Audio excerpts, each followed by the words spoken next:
இவாஞ்சலிஸ்ட் பால் பாலபாஸ்கரன் கொடுக்கும் அனுதினமும் சிலுவையை சுமப்போம் என்ற நிகழ்ச்சி மூலம் உங்கள் அனைவரையும் சந்திப்பதில் பெரும் மகிழ்ச்சி அடைகிறோம். இந்த நிகழ்ச்சி உங்களுக்கு ஆசீர்வாதமாக இருந்தால் இதனை மற்றவர்களுக்கும் எடுத்துச் செல்ல வேண்டும் என்று உங்களை அன்புடன் வேண்டிக் கொள்கிறோம். தேவனுடைய கிருபையும் அன்பும் சமாதானமும் உங்கள் அனைவரோடும் கூட இருப்பதாக. ஆமேன். நான் இவாஞ்சலிஸ்ட் பால் பாலபாஸ்கரன். அனுதினமும் சிலுவையை சுமப்போம் என்ற இந்த நிகழ்ச்சியில் மறுபடியும் என் சகோதரர்கள், என் சகோதரிகள், என் நண்பர்கள் எல்லோரையும் சந்திப்பதில் நான் பெரும் மகிழ்ச்சி அடைகிறேன். இந்த அருமையான நேரத்தை கர்த்தராகிய இயேசு கிறிஸ்து எங்களுக்கு ஒதுக்கி தந்திருக்கிறார்.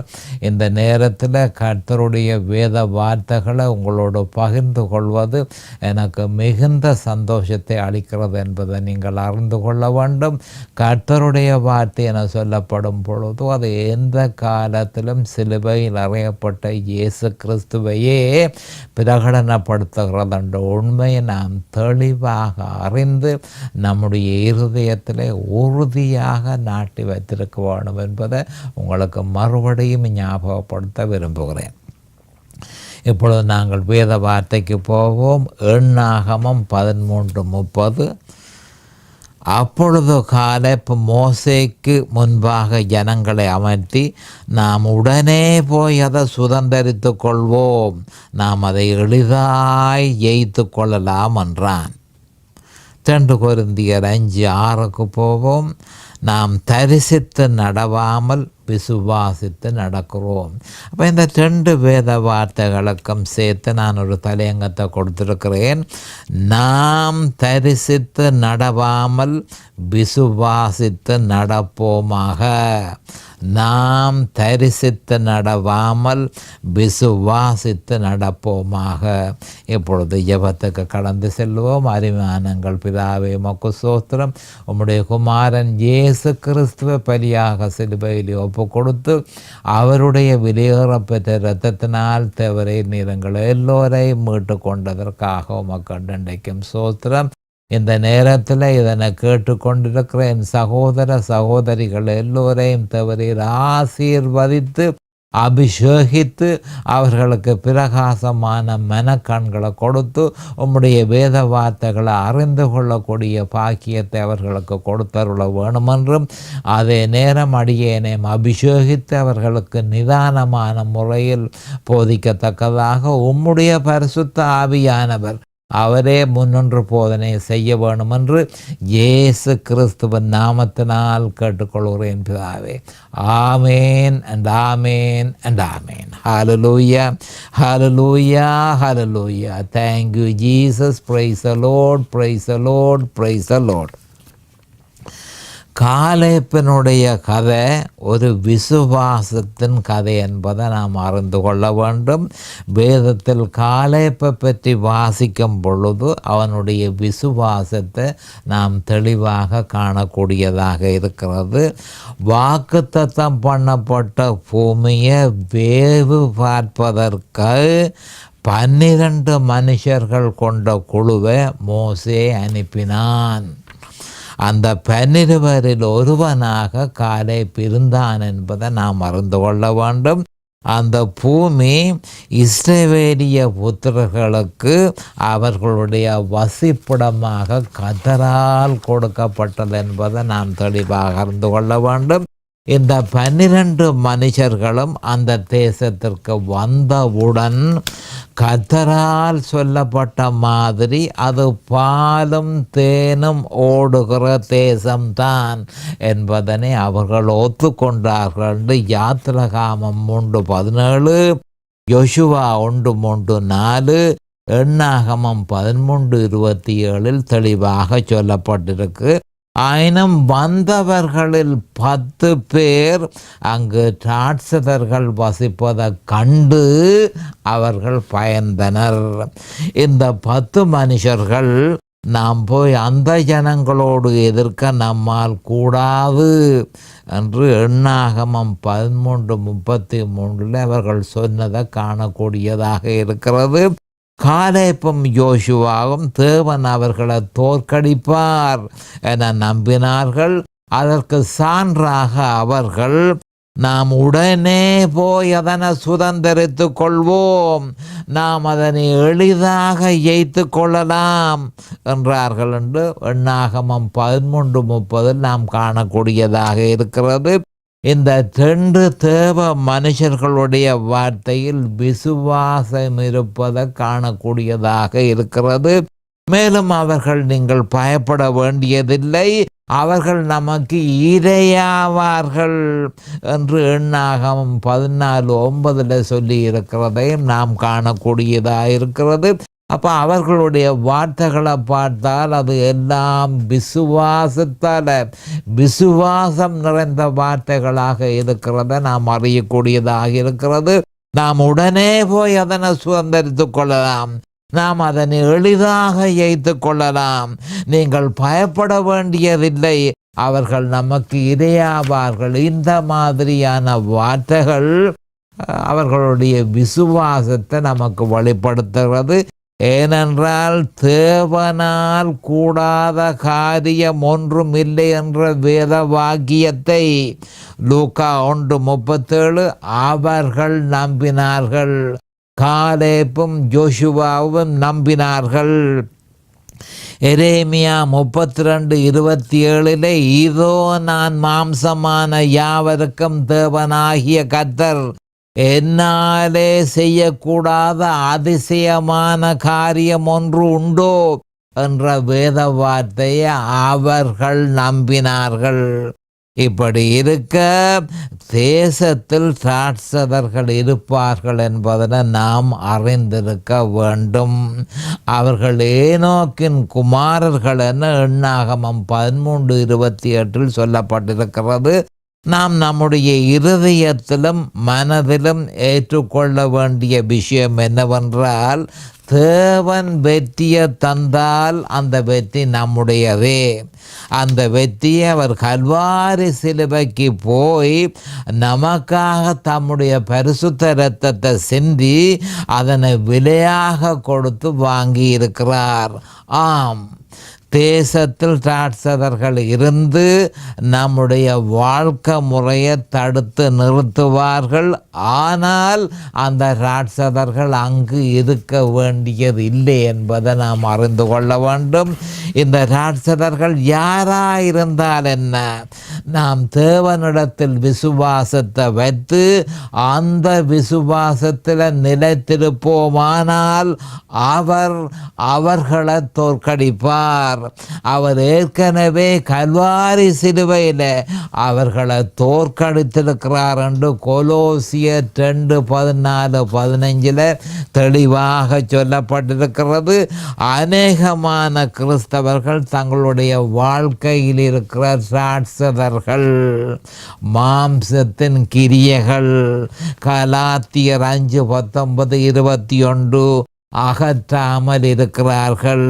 அப்ப கிறிஸ்தவர்கள் மாம்சத்தின் கிரியைகள், ராட்சதர்களாயிருக்கிற மாம்சத்தின் கிரியைகளை இன்னும் அகற்றாமல் இருக்கிறார்கள் என்பதை நாம் அறிந்திருக்க வேண்டும். அந்த ராட்சதர்கள் மாம்சத்தின் கிரியைகளை தோற்கடிக்காவிட்டால் இறுதியில் அந்த ராட்சதர்கள் மாம்சத்தின் கிரியைகள் அவர்களை தோற்கடிக்கும் என்பதை நாம் தெளிவாக அறிந்து கொள்ள வேண்டும். சவுல் பெலிஸ்தியர்களால் தோற்கடிக்கப்பட்டது பொருத்தமான உதாரணமாக இருக்கிறது, பொருத்தமான மாதிரியாக இருக்கிறது. 1 நாளாகமம் 10:13-14 சவுல் முற்று முழுவதுமாக தோற்கடிக்கப்பட்டான் என்று சொல்லப்பட்டிருக்கிறது. அப்போ ஒரு கிறிஸ்தவன் என்ற முறையில் எந்த ஒரு ராட்சதனும் தேவனுடைய வல்லமைக்கு முன்பாக நிற்க முடியாது. எந்த ஒரு ராட்சதனும் பரிசுத்த ஆவியானவருடைய வல்லமைக்கு முன்பாக நிற்க முடியாது என்பதை நாம் அறிந்திருக்க வேண்டும். இந்த ராட்சதர்கள் கிறிஸ்துவினால் ஏற்கனவே கல்வாரி சிலுவையில் முற்று முழுதுமாக தோற்கடிக்கப்பட்டிருக்கிறார்கள். முற்று முழுதுமாக தோற்கடிக்கப்பட்டிருக்கிறார்கள் என்று கொலோசியர் 2:14-15 உறுதிப்படுத்தப்பட்டிருக்கிறது. கிறிஸ்தவர்களாகிய நாம் செய்ய வேண்டியது தன்னைத்தான் வெறுத்து தன் சிலுவையே அனுதினமும் சுமந்து கொண்டு அவரை பின்பற்றுவோம் ஆகில் வெற்றி நம்முடையதே என்று சொல்லி லூக்கா 9:23 சொல்லப்பட்டிருக்கிறது. இந்த 10 மனுஷர்கள் தங்களுடைய இயற்கையான கண்களினால் பார்த்தார்கள். ஆனபடியால் தேவன் கொடுத்த வெற்றியை அவர்களுடைய விசுவாசத்தின் கண்களால் பார்க்க முடியவில்லை. இது பற்றி 1 கொரிந்தியர் 2:14 ஜென்ம சுபாவமான மனுஷனோ தேவனுடைய ஆவிக்குரியவைகளை ஏற்றுக்கொள்ளான். அவைகள் அவனுக்கு பைத்தியமாக தோன்றும். அவைகள் ஆவிக்கேற்ற பிரகாரமாய் ஆராய்ந்து நிதானிக்கப்படுகிறவர்களானதால் அவைகளை அறியவும் மாட்டான் என்று சொல்லப்பட்டிருப்பது எவ்வளவு பொருத்தமாயிருக்கிறது என்பதை நாம் அறிந்து கொள்ள வேண்டும். யோசுவாவும் காலேப்பும் தனக்கு முன்பாயிருக்கும் பிரச்சனையை இயற்கையான கண்களினால் பார்ப்பதற்கு அவர்கள் மறுத்தனர். அவர்கள் விசுவாசிகள். நாங்கள் விசுவாசிகள், இயற்கையான கண்களினால் நாங்கள் பார்க்க மாட்டோம், விசுவாச கண்களினால் பார்ப்போம் என்பதில் உறுதியாக இருந்தார்கள். அவர்கள் ஆவிக்குரிய கண்களினால் இதனை பார்த்தார்கள். ஏனெனில் அவர்கள் அந்த விசுவாசத்தின் ஊடாக பார்த்தார்கள். கர்த்தர் தங்களுக்கு சொன்னதை அவர்கள் நம்பினார்கள். அந்த பூமி தங்களுக்கு உரியதென்றும் அந்த தேசத்தில் வசித்த அந்த ராட்சதர்களுக்கு அல்ல என்றும் அவர்கள் விசுவாசித்தார்கள். இது பற்றி 1 கொரிந்தியர் 2:15 ஆவிக்குரியவன் எல்லாவற்றையும் ஆராய்ந்து நிதானிக்கிறான், ஆனாலும் அவன் மற்றொருவனாலும் ஆராய்ந்து நிதானிக்கப்படான் என்று சொல்லப்பட்டிருக்கிறது. கர்த்தர் ஏன் இப்படி செய்கிறார் என்றும் தேசத்தில் ராட்சதர்கள் இருப்பது தெரிந்தும் கர்த்தர் ஏன் இஸ்ரவேலிய புத்திரர்களுக்கு அந்த தேசத்தை கொடுத்தார் என்றும் பலர் அவருடைய செய்கைகளை கேள்வி கேட்பதுண்டு. அவருடைய பிள்ளைகளாகிய நமக்கு அவர் செய்வதெல்லாம் நம்முடைய விசுவாசத்தை சோதிப்பதற்கே ஆகும். ஏன் சோதிக்க விரும்புகிறார்? விசுவாசத்தினால தன்னிடத்தில் இருந்து எல்லாவற்றையும் பெற்றுக்கொண்டு பரிபூரண வாழ்க்கையை வாழ வேண்டும் என்று அவர் எதிர்பார்க்கிறார். ஆனபடியால் அந்த விசுவாசம் உண்மையான விசுவாசமோ என்று சொல்லி அவர் சோதிக்கிறார். விசுவாசம் எந்த காலத்திலும் சோதிக்கப்பட வேண்டும். பலமான விசுவாசம் பலமாக சோதிக்கப்பட வேண்டும் என்று சொல்லி லூக்கா 12:48 சொல்லப்பட்டிருக்கிறது. இந்த 12 கர்த்தர் கொண்டு வந்த சோதனையின் நோக்கம் அவர்களுடைய இருதயத்தில் இருப்பதை அவர்களுக்கு காண்பிப்பதற்காகவே.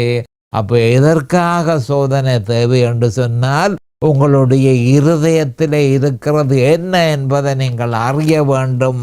அதற்காகவே உங்களுக்கு சோதனை. அப்போ அவ்விசுவாசத்தின் நிமித்தம் அந்த 10 பேரும் வாக்குத்தத்தம் பண்ணப்பட்ட பூமிக்கு போகாமல் வனாந்தரத்திலேயே மரித்தனர் என்பதனை நாம் அறிந்திருக்க வேண்டும்.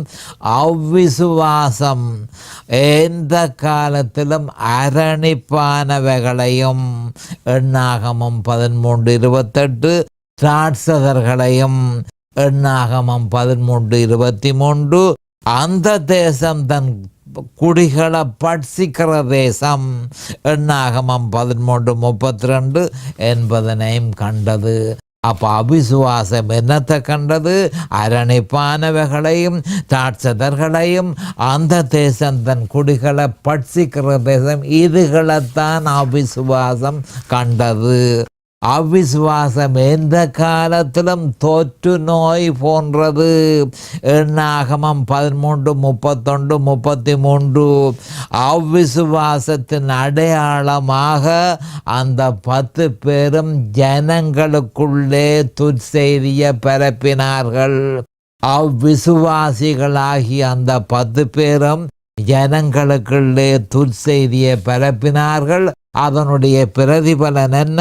எண்ணாகமம் 14:1-4 தெளிவாக சொல்லப்பட்டிருக்கிறது. இஸ்ரவேலியர்கள் அழத் தொடங்கி விட்டார்கள்.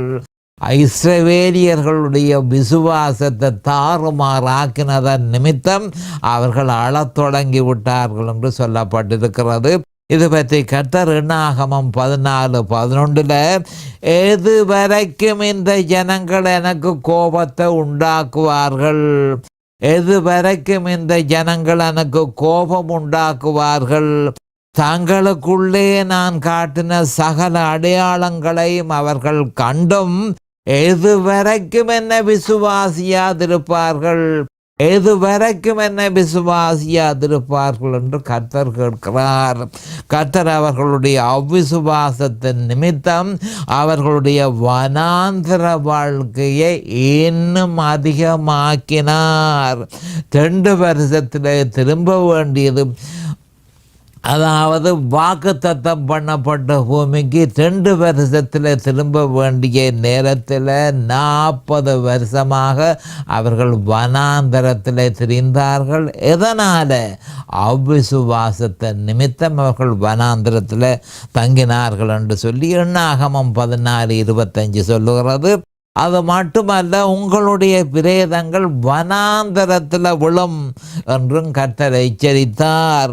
எண்ணாகமம் 14:29-34 இந்த மனுஷர்கள் இயற்கையான கண்களினால் பார்த்தார்கள், ஆனபடியால் பிரச்சனைகளையே அவர்களால் பார்க்க முடிந்தது.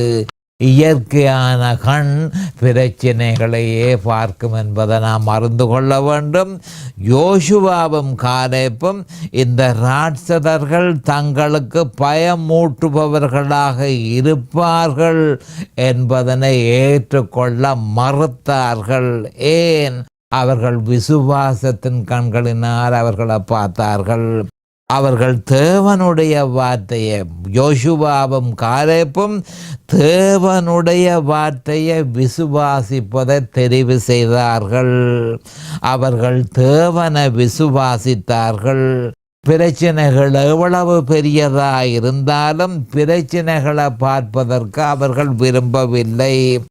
அதற்கு பதிலாக பிரச்சனைகளை தீர்ப்பவரையே அவர்கள் பார்த்தார்கள். இது கிறிஸ்தவர்களாகிய நமக்கும் பொருத்தமாயிருக்கிறது. அது எப்படி என்றால், நாம் நம்முடைய வாழ்க்கையில் இருக்கிற பிரச்சனைகளை பார்ப்பதை தெரிவு செய்ய முடியும்.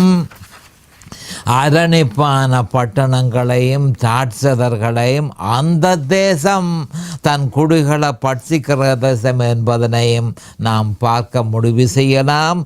அல்லது அவர்களுடைய பார்வைக்கு நாம் வெட்டுக்கிளிகளாக இருக்கிறோம் என்பதனையும் பார்க்கலாம். இல்லையேல் தேவன் நமக்கு தந்த வெற்றியை விசுவாச கண்களின் மூலம் பார்த்து நாம் அதனை எளிதாய் ஜெயித்து கொள்ளலாம். எண்ணாகமம் 13:30 என்று சொல்கிறது. அது விசுவாசத்தினால தான் அப்படி செய்ய முடியும்.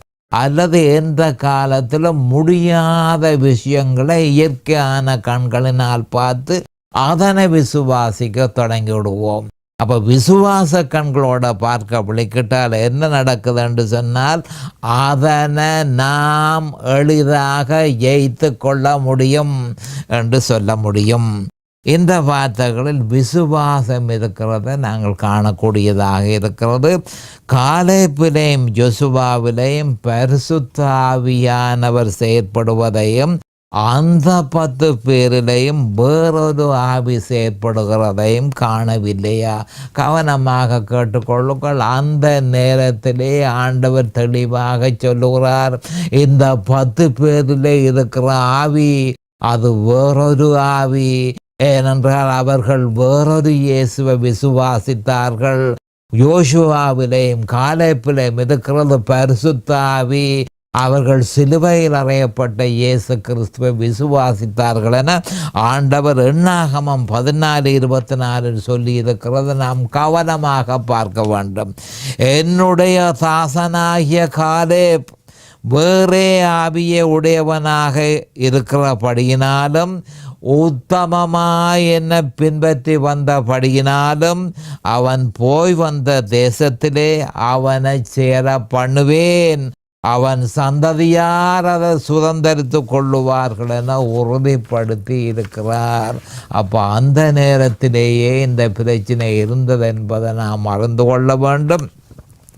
அதே மாதிரி இதனை கேட்டுக்கொண்டிருக்கிற என் சகோதரர்களை அவர்களுக்கு நான் ஞாபகமூட்ட விரும்புகிறது என்ன என்று சொன்னால், அநேகமானோர் உங்களிலும் அநேகமானோர் நீண்ட காலமாக வேதனைப்படுகிறீர்கள். ராட்சதர்களையே நீங்கள் கண்டீர்கள். அவர்கள் உங்களுடைய வாழ்க்கையை ஆக்கிரமித்திருக்கிறார்கள். செய்வதென்ன என்று அறியாதிருக்கிறீர்கள். உங்களுடைய கிறிஸ்தவ வாழ்க்கையில் ஏராளமான பிரச்சனைகளை சந்தித்திருக்கிறீர்கள். அது மட்டுமல்ல, இந்த கிறிஸ்தவ வாழ்க்கையினால் என்ன பிரயோஜனம் என்ற நிலைமைக்கும் வந்திருக்கிறீர்கள். அப்போ ஏராளமான கிறிஸ்தவர்கள் இந்த மாதிரியான நிலைமையில் இப்பொழுது இருக்கிறார்கள். அந்த 10 பேரை போல ஏராளமான கிறிஸ்தவர்கள் இந்த நிலைமையிலே இருக்கிறார்கள். அதுக்கு காரணம் என்ன? அவ்விசுவாசம். அவ்விசுவாசத்தின் நிமித்தம் பிரச்சனைகளை இயற்கையான கண்களினாலே அவர்கள் பார்த்தார்கள். ஆனால் விசுவாச கண்களினாலே அவர்களால் பார்க்க முடியவில்லை. ஆனால் இப்பொழுதோ இந்த வார்த்தைகள் மூலம் தேவன் உங்களுக்கு வெற்றியை ஏற்கனவே தந்திருக்கிறார் என்பதனை நீங்கள் அறிந்து கொள்ளலாம். நீங்கள் செய்ய வேண்டியது தேசத்தை எடுத்துக்கொள்வதே. அதாவது காலே மாதிரி, யோசுவா மாதிரி தேசத்தை உடனடியாக எடுத்துக்கொள்வோம். கர்த்தருடைய வாக்குத்தத்தத்தை உடனடியாக பெற்றுக்கொள்ளுவோம் என்று முடிவு எடுத்துக்கொள்ள வேண்டியதுதான் தேவையானது. விசுவாசத்தின் மூலம் அதனை பெற்றுக்கொள்ளுங்கள். நீங்கள் கேட்பது சரியே. அப்போ தேசத்தை எடுத்துக்கொள்ளும் காலம் இதுவே. அப்படியாய் நீங்கள் செய்ய வேண்டியது என்னன்றதை பார்த்து கொள்ளுவோம். உங்களுக்கு முன்பாக நீங்கள் பார்த்து கொண்டிருக்கிற பிரச்சனைகளை விட்டு உங்கள் கண்களை உடனடியாக விலக்கி விடுங்கள். பிரச்சனைகளை பார்க்குற எண்ணம் உங்களுக்கு இருக்கக்கூடாது. அது என்ன விதமான பிரச்சனையாக இருந்தாலும் அந்த பிரச்சனையை பார்க்கக்கூடாது. அது சாத்தானால் ஏற்படுத்தப்பட்டது. கல்வாரி சிலுவையில் இந்த பிரச்சனைகள் முழுவதுமாக நம்முடைய ஆண்டவராகிய இயேசு கிறிஸ்து தோற்கடித்திருக்கிறார் என்பதை நாம் விசுவாசிக்க வேண்டும். எதிர்ப்பு எந்த காலத்திலும் இருக்கும் என்பதனை முதலில் நாம் அறிந்திருக்க வேண்டும். எவ்வளவு காலம் நாம் கர்த்தரை சேவித்தால் என்ன, எதிர்ப்பு நிச்சயமாக இருக்கும் என்ற உண்மையை நாம் தெளிவாக அறிந்து கொள்ள வேண்டும். அந்த எதிர்ப்பு நாம் விசுவாசத்தில் முன்னேறுவதை தடுத்து நிறுத்துவதாகவே இருக்கும் என்பதனை நாம் தெளிவாக அறிந்திருக்க வேண்டும். இந்த ராட்சதர்கள் நம்மை தூண்டி கிறிஸ்துவின் சிலுவையில் இருக்க வேண்டிய விசுவாசத்தை விட்டு விலக்கி வேறொன்றுக்கு திசை திருப்புவார்கள் என்பதனை நாம் அறிந்திருக்க வேண்டும். அறிகிறது தான் மிக முக்கியமானது. அறிந்திருக்க வேண்டும். அறிந்து அதனுடைய பொருளை உணர்ந்து அதனை விசுவாசிக்க வேண்டியது தான் தேவையானது. அப்போ நாம் அந்த வழிக்கு திரும்பினால் அது எதுவாக இருந்தால் என்ன, தேவனுடைய வெற்றியை சாத்தான் வேறு வழிக்கு திருப்புவான். அந்த வழிக்கு நாம் திரும்பினால் அது எந்த வழியாக இருந்தால் என்ன, நிச்சயமாக தேவனுடைய வெற்றியை நாம் இழந்து விட்டோம். அதன் பிரதிபலன் அழிவிலேயே முடியும் என்பதை நாம் அறிந்திருக்க வேண்டும். ஒன்றில் நாம் பார்ப்பதை நம்பலாம் அல்லது தேவன் சொன்னதை நம்பலாம். அதான் முக்கியமான விஷயம். அதிகமான பேர் தாம் பார்க்கிறத நம்புகிறார்கள். அப்போ அதற்கு பதிலாக தேவன் சொன்னதை நம்ப நாங்கள் பழகிக்கொள்ள வேண்டும். ஆனால் நாம் முற்றிலும் ஜெயங்கொள்ளுகிறவர்களாக இருக்கிறோம் என்று தேவன் ஏற்கனவே சொல்லியிருக்கிறார் ரோமர் 8:37. அது மட்டுமல்ல, பாவம் உங்களை மேற்கொள்ள மாட்டாது என்று சொல்லி ரோமர் 6:14 தெளிவாக சொல்லியிருக்கிறார். தேவன் ஏற்கனவே நமக்கு வெற்றியை தந்திருக்கிறார் என்று விசுவாசிப்பதை நான் தெரிந்து கொண்டேன். அவர் வாக்குத்தத்தம் பண்ணிய பூமி என்னுடையதென்று நான் விசுவாசிக்கிறேன். தமிழர்கள் வசிக்கும் பூமியை நான் முற்றும் முழுதுமாக தெரிந்து கொண்டேன். அது என்னுடைய பூமி என்று சொல்லி நான் விசுவாசிக்கிறேன். கர்த்தர் எனக்கு அதனை தந்தார் என்று சொல்லி நான் அதனை விசுவாசிக்கிறேன். உங்கள் காலடி மிதிக்கும் எவ்விடத்தையும் உங்களுக்கு கொடுத்தேன் என்ற தேவனுடைய வார்த்தையை தெரிந்து கொண்டு அதனை விசுவாசிக்கிறேன். யோசுவா 1:3. மற்றது ரோமர் 8:31 இவைகளை குறித்து நாம் என்ன சொல்லுவோம்? தேவன் நம்முடைய பட்சத்தில் இருந்தால் நமக்கு விரோதமாய் இருப்பவன் யார் என்று சொல்லி இருக்கிறத நான் விசுவாசிக்கிறேன். யோசுவா 1:9 நான் உனக்கு கட்டளையிடவில்லையா? பலங்கொண்டு திடமனதாயிரு, திகையாதே, கலங்காதே, நீ போகும் இடமெல்லாம் உன் தேவனாகிய கர்த்தர் உன்னோட கூட இருக்கிறார் என்று கர்த்தர் யோசுவாவுக்கு சொன்னதை நான் என்னுடையதாக விசுவாசிக்கிறேன். ஆனபடியினால் நாம் தரிசித்து நடவாமல் விசுவாசித்து நடப்போமாக. 2 கொரிந்தியர் 5:6. தேவனை விசுவாசியுங்கள், அவர் ஏற்கனவே ராட்சதர்கள் மேல் மாம்சத்தின் கிரியைகளின் மேல் நமக்கு வெற்றியை தந்திருக்கிறார் என்பதனை விசுவாசிப்போமாக. எவ்வளவு பெரிதாக அவர்கள் தோற்றமளித்தாலும், எவ்வளவு பெரிதாக மாம்சத்தின் கிரியைகள் தோற்றமளித்தாலும், இயேசு கிறிஸ்துவுக்கும் அவர் சிலுவையில் நிறைவேற்றியதற்கு முன்பாக அவர்கள் ஒன்றும் இல்லை என்பதை நாம் தெளிவாக அறிந்து கொள்ள வேண்டும். அப்போ நான் சொல்லுகிறது என்ன மாதிரி என்று சொன்னால், கிறிஸ்தவர்களாகிய நாம் விசுவாச கண்களினால் பார்க்க பழகிக்கொள்ள வேண்டும்.